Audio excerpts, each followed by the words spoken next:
여러분, 믿기 힘든 소식입니다. 프랑스 리옹의 부유한 사업가 샤를 드릭시가 자신의 SNS에 올린 글이 전 세계적으로 화제가 되고 있어요. 내 인생 60년이 완전한 착각이었다라는 충격적인 고백과 함께 올린 한국인 며느리와의 사진이 단 하루 만에 100만 좋아요를 받았습니다. 처음에는 아들의 한국인 여자친구를 무시했던 그가 태국 여행 중에 겪은 일들로 인해 완전히 다른 사람이 되었다고 해요.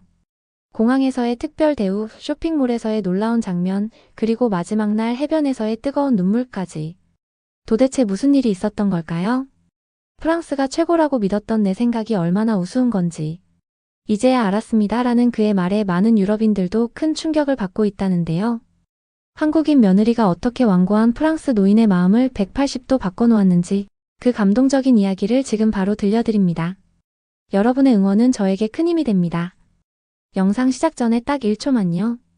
좋아요와 구독 꼭 부탁드립니다. 안녕하세요. 저는 샤를 드릭이라고 합니다. 저는 60세이고 프랑스 리옹의 유명한 가문 출신이에요. 제 평생 저는 한 가지를 굳게 믿어왔습니다. 프랑스가 세계에서 가장 좋은 나라라는 것이죠. 우리의 예술, 기술, 생활 방식, 저는 이것들과 비교할 수 있는 것은 없다고 생각했어요. 제 세계가 변하기 시작한 그날을 기억합니다. 제 아들 피에르가 전화를 걸어 제 심장이 멎을 것 같은 소식을 전했어요. 아버지, 제가 결혼합니다. 라고 그가 흥분으로 가득 찬 목소리로 말했습니다. 그거 정말 좋은 소식이구나 라고 저는 대답했어요. 그 행운의 여성은 누구니? 대학교 사람? 혹시 벨몬가의 딸인가? 전화선 너머로 잠시 침묵이 있었습니다. 그녀의 이름은 미나예요. 제가 아시아 출장 중에 만났어요. 그녀는 한국인입니다. 한국인. 그 단어가 제 머릿속에서 메아리 쳤어요. 저는 제 미소가 사라지고 전화기를 꽉 쥐는 것을 느꼈습니다. 아시아는 너무 멀고 제가 알고 소중히 여기는 모든 것과는 너무 달라 보였습니다. 그렇구나라는 말이 제가 할 수 있는 전부였어요. 2주 후 피에르는 미나를 우리 가족의 집으로 데려왔습니다. 저는 현관에 서서 그들의 차가 우리 집 진입로로 들어오는 것을 지켜봤어요. 저는 이 여성이 어떤 사람일지 마음속으로 이미지를 만들어 놓았지만 미나는 제가 상상했던 것과는 전혀 달랐습니다. 그녀는 우아한 자신감으로 걸었어요. 그녀의 옷은 세련되고 현대적이었죠. 그녀가 저에게 인사했을 때 그녀의 프랑스어는 거의 완벽했고 그녀의 말을 음악처럼 들리게 하는 약간의 억양만 있었습니다. 만나서 반갑습니다. 드릭시라고 그녀는 손을 내밀며 말했어요. 피에르가 당신과 당신 가족의 리옹 역사에 대해 저에게 많이 이야기했어요. 저는 그녀의 손을 잡고 고개를 끄덕였지만 여전히 그녀를 어떻게 생각해야 할지 확신이 없었습니다. 저녁 식사 동안 미나는 그녀의 명문 대학 교육, 국제금융 분야에서의 경력, 그리고 클래식 음악에 대한 그녀의 사랑에 대해 이야기했어요. 그녀는 분명히 지적이고 말을 잘했습니다. 하지만 저는 제 자신의 믿음을 넘어서 볼 수 없었어요. 그날 저녁 나중에 피에르와 미나가 잠자리에 든 후 제 아내 카트린은 창밖을 바라보고 있는 저를 서재에서 발견했습니다. 그녀는 정말 사랑스러워 보여요 라고 카트린이 말했습니다. 그녀는 다르지라고 저는 아내를 보지 않고 대답했어요. 이 모든 아시아 국가들은 다 똑같아. 그들은 모두 서구를 따라잡으려고 노력하지. 그들은 모두 우리보다 뒤처져 있어. 카트린은 대답하지 않았지만 저는 제 말에 대한 그녀의 실망감을 느꼈습니다. 몇 주가 지나고 피에르와 미나는 자주 방문했어요. 모든 가족 저녁 식사에서 저는 프랑스 역사, 우리의 기술적 성취, 우리의 예술과 요리에 대해 이야기했습니다. 저는 프랑스를 다른 나라들, 특히 한국과 비교하면서 항상 우리가 더 나은 방법을 찾았죠. 프랑스 철도 시스템은 혁명적이었어요 라고 저는 말했습니다. 한국에는 이런 것이 없을 거예요. 또는 프랑스 요리는 세계적으로 최고로 인정받고 있죠. 한국 음식은 흥미롭겠네요. 제가 이런 말을 할 때마다 미나는 정중하게 미소를 지었어요. 하지만 저는 그녀의 눈에서 뭔가를 알아채기 시작했습니다. 그녀가 그 미소 뒤에 빠르게 숨기는 슬픔의 반짝임이었죠. 그럼에도 불구하고 저는 제 좁은 시각을 계속 유지했습니다. 어느 저녁 우리는 여행에 대해 이야기하고 있었고 저는 우리 가족의 다가오는 휴가에 대해 언급했어요. 우리는 태국에 가기로 결정했어요 라고 저는 발표했습니다. 아시아에 있으니까 미나가 집처럼 느낄 거예요. 테이블은 조용해졌어요. 저는 고개를 들어 피에르가 저를 노려보고 카트린이 살짝 고개를 흔드는 것을 보았습니다. 미나는 손에 포크를 완벽하게 정지시킨 채 그녀의 접시에 눈을 고정했어요. 사실 샤를 삼촌이라고 그녀는 제가 그녀에게 부르라고 요청한 존경의 표현을 사용하며 조용히 말했습니다. 저는 태국에 가본 적이 없어요. 한국과 태국은 언어, 문화, 역사가 매우 다른 나라들입니다. 저는 순간 당혹감을 느꼈지만 빠르게 무시했어요. 글쎄, 모두 아시아 아닌가? 그렇게 다를 수 없어요. 피에르가 갑자기 일어섰습니다. 아버지, 그만하세요. 아버지는 미나를 만난 이후로 이런 말을 계속하고 있고 이제 그만해야 합니다. 저는 아들의 분노에 충격을 받았어요. 나는 단지 사실을 말하고 있을 뿐이야 라고 저는 자신을 변호했습니다. 아니요, 아버지는 편견을 말하고 있어요 라고 피에르가 대답했습니다. 그리고 저는 아버지가 제가 사랑하는 여성을 계속 모욕하도록 내버려 두지 않을 거예요. 그날 밤 저는 무슨 일이 있었는지 생각하며 잠을 이루지 못했어요. 제가 정말로 미나를 모욕하고 있었나요? 저는 그렇게 생각하지 않았어요. 저는 제가 진실이라고 알고 있는 것을 공유하고 있었을 뿐이었습니다. 프랑스가 우월하다는 것.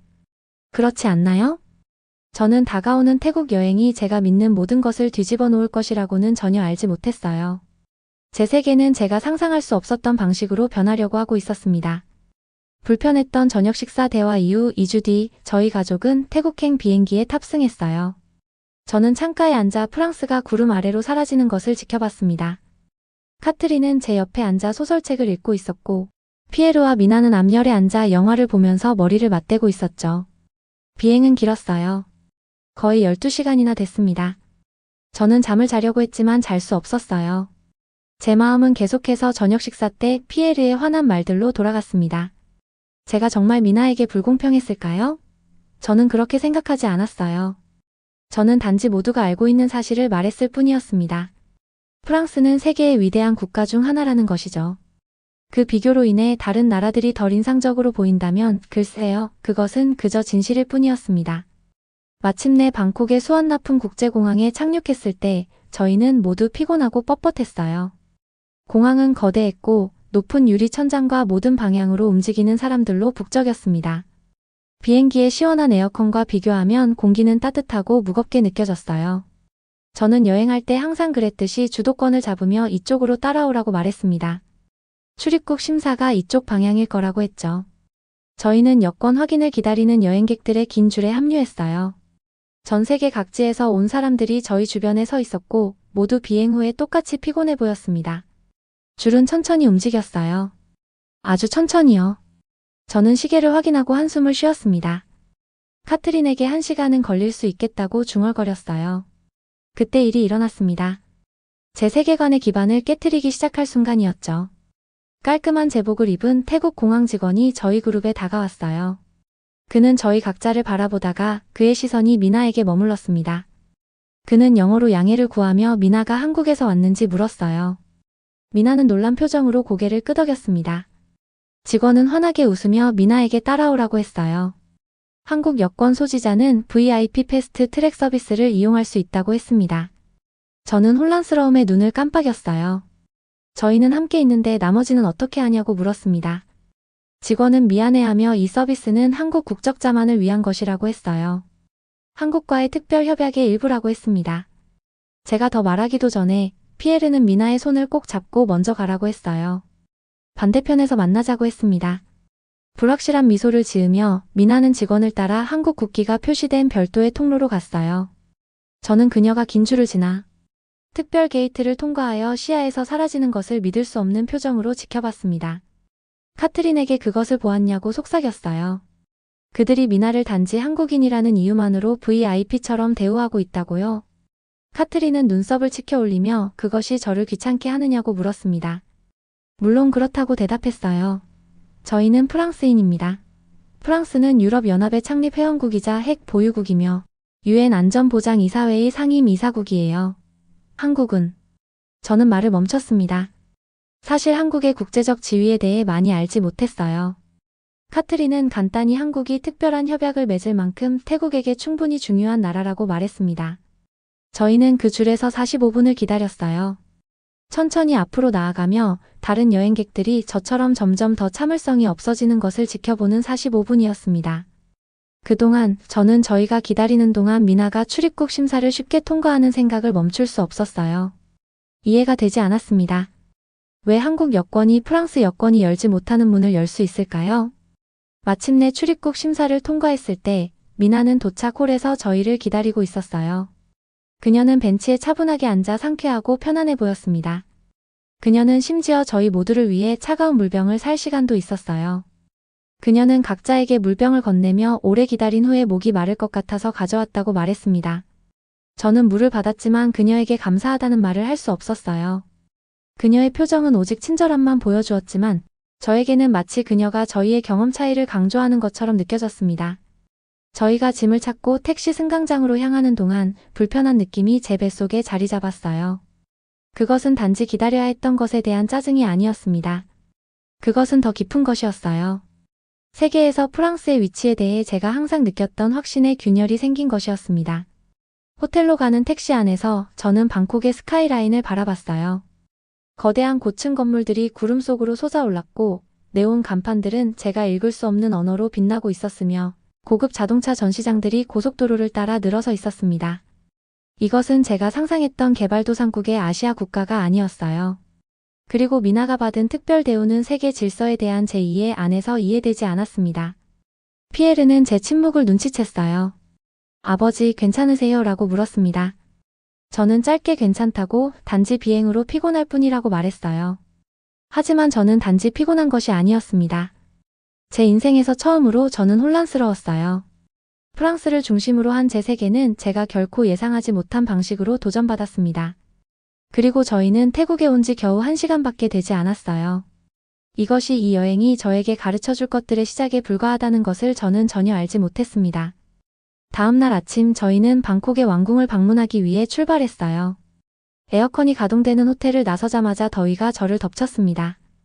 태양은 머리 위에서 내리쬐고 있었고 멀리 보이는 사원들의 금빛 첨탑이 신기루처럼 반짝였죠. 왕궁 입구에서 저는 제 발걸음을 멈추게 하는 무언가를 발견했어요. 매표소에는 서로 다른 가격이 적힌 안내판이 있었습니다. 하나는 태국 현지인용, 하나는 한국인용 300바트, 그리고 다른 하나는 기타 외국인용 500바트였죠. 저는 잘못 읽었나 싶어 눈을 비볐어요. 카트린에게 이것을 보라며 안내판을 가리켰습니다. 왜 한국인들은 저희보다 적게 지불하는지 물었어요. 가격표 위에는 태국어와 영어로 태국-한국 문화교류 특별 프로그램이라는 문구가 적혀 있었습니다. 저희가 줄의 맨 앞에 도달했을 때 매표 판매원은 저희 여권을 힐끔 보았어요. 그녀의 눈은 미나의 여권을 보자 반짝였습니다. 그녀는 환한 미소로 한국인이라고 외치며 미나에게 태국어, 영어, 심지어 몇 마디의 한국어를 섞어 말하기 시작했어요. 저는 저희 프랑스 여권을 건네고 표값으로 더 높은 가격을 계산했습니다. 판매원은 저희의 결제를 처리하면서 거의 쳐다보지도 않았어요. 그녀의 모든 관심은 알고 있는 몇 마디의 태국어로 응답하려고 노력하며 미소 짓고 있는 미나에게 집중되어 있었습니다. 왕궁 내부에서 저는 여러 언어로 서비스를 제공하며 미나에게 다가오는 관광 가이드들을 발견했어요. 한 가이드는 심지어 그녀에게 한국어로 쓰여진 특별 브로셔를 건넸습니다. 아무도 저희에게는 어떤 것도 제공하지 않았어요. 카트린에게 이것이 점점 우스꽝스러워지고 있다고 중얼거렸습니다. 이틀 후 저희는 푸켓행 비행기를 타기 위해 국내선 공항에 있었어요. 놀랍게도 한국 국적자라고 쓰인 별도의 체크인 카운터가 있었습니다. 미나는 즉시 그곳으로 안내받았고 나머지 저희는 또 다른 긴 줄에 합류했어요. 줄에서 기다리는 동안 저는 미나가 체크인 과정을 순조롭게 진행하는 것을 지켜봤습니다. 항공사 직원들은 그녀에게 약간 고개를 숙이고 활기찬 표정으로 대화했어요. 그녀는 5분 만에 끝냈지만 저희는 거의 30분 동안 줄에 서 있었습니다. 마침내 저희가 통과했을 때 저는 미나를 한쪽으로 데려갔어요. 목소리를 낮추려고 노력하며 여기서 정확히 무슨 일이 일어나고 있는지 물었습니다. 왜 모든 사람들이 그녀를 왕족처럼 대우하는지요. 미나는 놀란 표정으로 저를 바라보다가 이해한다는 표정이 그녀의 얼굴에 떠올랐어요. 미나는 부드럽게 말했습니다. 샤를 삼촌, 한국은 태국의 가장 중요한 경제 파트너 중 하나라고요. 매년 수백만 명의 한국 관광객이 태국을 방문하고 있다고 했어요. 양국은 서로에게 수십억 달러를 투자하고 있으며 한국 드라마, K-팝, 그리고 한국의 기술 제품들이 이곳에서 매우 인기가 있다고 했습니다. 저는 말문이 막힌 채 그녀를 바라봤어요. 이것은 제가 세계에 대해 믿었던 어떤 것과도 일치하지 않았습니다.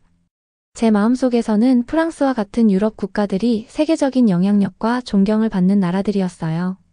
저는 말을 시작했지만 제 생각을 어떻게 마무리해야 할지 몰랐습니다. 미나는 부드럽게 말했어요. 세계는 변하고 있다고요, 샤를 삼촌. 많은 아시아 국가들이 최근 수십 년 동안 빠르게 발전했다고 했습니다. 한국은 이제 상당한 문화적 영향력을 가진 주요 세계 경제국이라고 했어요. 푸켓행 비행기에 탑승하면서 저는 마치 제 발 아래에 땅이 움직인 것 같은 느낌이 들었습니다. 세계의 권력 구조에 대해 제가 알고 있다고 생각했던 모든 것이 제 눈으로 보고 있는 것에 의해 도전받고 있었어요. 그리고 저희는 아직 여행의 대부분이 남아 있었습니다. 푸켓은 맑은 푸른 하늘과 살랑이는 바람에 흔들리는 야자수로 저희를 맞이했어요. 저희 리조트는 해변 바로 앞에 위치해 있었고 객실에서는 반짝이는 안담한 해가 내려다 보였습니다. 저희가 짐을 푼 후에 피에르는 오후의 무더위를 피하기 위해 큰 쇼핑몰을 방문하자고 제안했어요. 쇼핑몰은 거대하고 현대적이었으며 반짝이는 대리석 바닥과 높이 솟은 유리 천장을 갖추고 있었습니다. 하지만 제 눈길을 즉시 사로잡은 것은 상점들이었어요. 쇼핑몰 중앙에는 가장 넓은 공간을 차지하고 있는 거대한 삼성과 LG 전자제품 전시장이 있었습니다. 사람들은 최신 휴대폰, 태블릿, 텔레비전 전시대 주변에 몰려 있었어요. 저는 놀라움을 감추지 못하며 카트린에게 이것들이 한국 브랜드라고 말했습니다. 카트린은 당연하다며 대답했어요. 그들은 세계에서 가장 큰 전자회사들 중 일부라고 했습니다. 저는 항상 프랑스와 독일 회사들이 기술과 공학 분야의 선두주자라고 생각했어요. 이런 한국의 거대 기업들이 최고의 소매 공간을 지배하는 것을 보니 이상하게 불안한 느낌이 들었습니다. 더 걸어가면서 저희는 한국 화장품에 전념하는 전체 구역을 지나갔어요. 젊은 태국 여성들이 제품을 테스트하고 구매하기 위해 긴 줄을 서 있었습니다. 어떤 이들은 심지어 제품을 홍보하는 한국 유명인들의 포스터와 셀카를 찍고 있었어요. 저는 눈에 익은 이름들이 눈에 띄는 위치에 있는지 주변을 둘러보며 프랑스 화장품 브랜드는 어디 있냐고 물었습니다. 피에르는 몇몇 프랑스 브랜드들이 전시되어 있는 작은 구석을 가리켰어요. 그것들은 붐비는 한국 카운터들에 비해 거의 잊혀진 것처럼 보였습니다. 한 의류 매장에서는 점원이 즉시 미나에게 다가왔어요. 점원은 영어로 흥분하며 미나가 한국에서 왔는지 물었고 미나가 고개를 끄덕이자 점원의 얼굴이 밝아졌습니다. 점원은 한국 스타일을 좋아한다며 한국 고객을 위한 특별 할인이 있다고 했어요. 저는 뒤로 물러서서 점원이 저희 나머지는 거의 무시한 채 미나를 돕는 모습을 지켜봤습니다. 그녀는 미나에게 최신 입고 상품을 보여주며 서울의 최신 트렌드에 맞게 디자인되었다고 설명했어요. 그날 오후 나중에 저희는 해변에 갔습니다. 파라솔 대여 스탠드에 다가갔을 때 직원이 저희 그룹을 보았어요. 그는 저희가 어디서 왔는지 물었습니다. 저는 여행할 때 보통 받는 긍정적인 반응을 기대하며 자랑스럽게 프랑스에서 왔다고 말했어요. 직원은 별 관심 없이 고개를 끄덕였습니다. 그러다가 그는 미나를 발견했어요. 그는 미나가 한국인인지 물었고 피에르가 이를 확인하자 직원은 즉시 특대형 비치 파라솔을 꺼냈습니다. 한국 손님을 위한 무료 업그레이드라고 했어요. 그날 저녁 식사 때도 같은 패턴이 계속되었습니다. 레스토랑에는 한국어로 인쇄된 특별 메뉴가 있었어요. 셰프가 직접 나와 미나를 맞이하고 요리를 추천했습니다. 저희 음식이 도착했을 때 미나의 접시는 저희 것보다 더 화려하게 장식되어 있었어요. 저는 조용히 앉아 음식을 조금씩 먹으며 제가 경험하고 있는 것을 이해하려고 노력했습니다. 평생 동안 저는 프랑스인이라는 것이 전 세계에서 존경과 찬사를 받는다는 것을 의미한다고 믿어왔어요. 저는 한국 여권이 제 프랑스 여권보다 더 많은 문을 열 수 있다고는 상상도 못했습니다. 리조트로 돌아가는 길에 저희는 휴대폰으로 뭔가를 흥분해서 토론하는 태국 10대들의 무리를 지나쳤어요. 저는 택시기사에게 그들이 무엇에 대해 이야기하고 있는지 물었습니다. 기사는 오늘 새로운 한국 드라마가 막 공개되었다고 설명했어요. 태국에서 매우 인기가 있어서 모두가 본다고 했습니다. 푸켓의 밤 불빛을 창밖으로 바라보면서 저는 내면에서 뭔가가 변하고 있다고 느꼈어요. 세상은 분명히 제가 항상 믿어왔던 것과는 달랐습니다. 그리고 저는 제가 얼마나 많은 것을 배워야 하는지 이제 막 이해하기 시작했어요. 푸켓에서의 셋째 날, 저희는 아름다운 섬들과 해안선을 탐험하기 위해 보트 투어에 등록했어요. 부두는 전 세계에서 온 관광객들로 붐볐고 모두가 탑승을 기다리며 다양한 언어로 흥분되어 이야기하고 있었습니다. 저는 가족과 함께 뜨거운 태양 아래 서 있었고 저희 차례를 기다리는 동안 등을 따라 땀이 흘러내렸어요. 투어 가이드는 군중 사이를 돌아다니며 사람들의 티켓을 확인하고 어디서 왔는지 물었습니다. 저는 이상한 점을 발견했어요. 누군가가 한국에서 왔다고 말할 때마다 가이드의 얼굴이 밝아지고 그들은 편안한 좌석이 있는 지붕이 있는 대기구역으로 안내되었습니다. 가이드가 저희에게 도착했을 때 저는 자랑스럽게 티켓을 내밀었어요. 저는 특별한 대우를 기대하며 프랑스에서 왔다고 밝혔습니다. 가이드는 정중하게 고개를 끄덕이고 저희를 일반 대기구역으로 안내했어요. 그런 다음 그는 미나를 발견했습니다. 가이드는 피에르에게 그녀가 한국인인지 물었어요.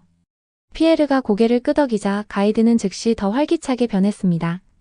그는 부인은 특별구역에서 기다릴 수 있다며 매우 편안하고 차가운 음료가 있다고 했어요. 저는 미나가 그늘진 VIP 구역으로 안내되는 것을 보며 찡그렸습니다. 피에르는 제 표정을 알아챘어요. 피에르는 조용히 아버지가 짜증내는 대신 그녀를 위해 기뻐할 수도 있다고 말했습니다. 보트에 탑승한 후에도 저는 그 패턴이 계속되는 것을 알아챘어요. 가이드는 태국어와 영어로 자세한 설명을 제공했지만 그는 미나에게 건네는 한국어로 된 특별 소책자를 가지고 있었습니다. 그는 그녀가 한국인이라는 것을 알게 되자 섬의 역사를 설명하는데 더 많은 시간을 할애했고 심지어 경치 좋은 배경과 함께 그녀의 사진도 찍어주었어요. 가이드는 모두에게 많은 유명한 한국 드라마와 영화가 태국에서 촬영된다는 것을 아느냐며 매우 인기가 있다고 발표했습니다. 태국인 승객 그룹은 즉시 휴대폰을 꺼내 서로에게 한국 프로그램의 클립을 보여주었어요. 아무도 프랑스 영화나 프로그램을 언급하지 않았습니다. 마치 제가 평생 그토록 자랑스러워했던 프랑스 문화가 이곳에서는 단순히 중요하지 않은 것처럼 느껴졌어요. 그날 저녁 저희는 호텔 접수원이 리틀 코리아라고 부르는 푸켓의 한 지역을 방문했습니다. 거리에는 한국 식당들, 한국 제품을 판매하는 상점들, 그리고 한국어로 쓰여진 간판들이 줄지어 있었어요. 현지 태국 사람들은 미나를 한국어로 맞이했고 그녀에게 말할 때 약간 고개를 숙였습니다. 저희는 전통 태국 춤을 선보이는 문화 공연을 관람했어요. 놀랍게도 공연의 후반부에는 관객들이 열광적으로 환호하는 K-팝 댄스 루틴이 포함되어 있었습니다. 공연자들이 관객 중에 한국인 손님이 있다는 것을 알게 되자 그들은 미나를 무대로 초대하고 그녀에게 꽃 화환을 선물했어요. 저는 자리에 앉아 미나가 무대에 서서 관객들이 박수칠 때 수줍게 미소 짓는 모습을 지켜봤습니다. 뭔가 불편한 감정이 제 가슴속에서 꼬였어요. 그것은 단순한 질투가 아니었습니다. 제가 많은 것들에 대해 틀렸다는 깨달음이었어요. 평생 동안 저는 세계의 특정 질서를 믿어왔습니다. 프랑스는 문화, 예술, 그리고 문명의 중심이었어요. 다른 나라들, 특히 아시아 국가들은 지도자가 아니라 추종자였습니다. 하지만 이 여행에서 제가 본 모든 것은 저에게 다른 이야기를 전하고 있었어요. 그날 밤 호텔로 돌아가는 길에 거리는 불빛과 음악으로 살아 있었습니다. 큰 야외 화면에서는 한국 뮤직비디오가 상영되고 있었고 사람들이 모여 가사를 따라 부르며 시청하고 있었어요. 카트리는 부드럽게 세상이 변하고 있지 않냐고 물으며 제 손을 잡았습니다. 저는 고개를 끄덕였지만 제가 느끼는 것에 대한 말을 찾을 수 없었어요. 제 확신은 무너지고 있었고 그것들이 사라지면 무엇이 남을지 알 수 없었습니다. 푸켓에서의 마지막 저녁 저는 혼자 해변을 걷고 있었어요. 태양이 지고 있었고 하늘은 화려한 주황색과 분홍색 그림자로 물들어 있었습니다.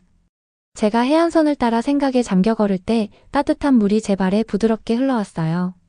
저는 뒤에서 부드러운 발자국 소리를 듣고 돌아보니 미나가 다가오고 있었습니다. 그녀는 바닷바람에 살랑이는 단순한 흰 드레스를 입고 있었어요. 잠시 동안 저희는 태양이 천천히 사라지는 수평선을 바라보며 나란히 조용히 걸었습니다. 미나는 마침내 이곳이 아름답지 않냐고 말했어요. 저는 고개를 끄덕인 다음 깊은 숨을 들이마셨습니다. 미나에게 사과해야 한다고 말했어요.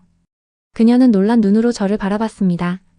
저는 목소리가 약간 떨리며 피에르가 저에게 미나에 대해 말한 순간부터 제가 그녀를 판단해왔다고 계속해서 말했어요.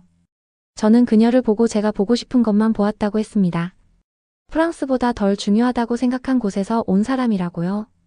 저는 프랑스 문화, 프랑스 업적, 프랑스의 모든 것을 강조했고 그녀의 나라와 배경에 대해 아무것도 모른 채 무시했다고 말했습니다. 미나의 눈이 부드러워졌어요. 그녀는 그 말을 해줘서 고맙다고 샤를 삼촌에게 말했습니다. 저는 이 여행이 제 눈을 열어줬다고 인정했어요. 한국이 이곳에서 얼마나 많은 존경을 받는지, 그녀의 문화가 얼마나 영향력이 있는지, 그녀의 기술이 얼마나 발전되었는지 보았다고 했습니다. 저는 프랑스가 세계의 중심이라고 생각하며 거품 속에서 살고 있었다고 말했어요. 저희는 걸음을 멈추고 바다를 향했습니다. 햇빛의 마지막 광선들이 흩어진 다이아몬드처럼 물 위에서 반짝였어요.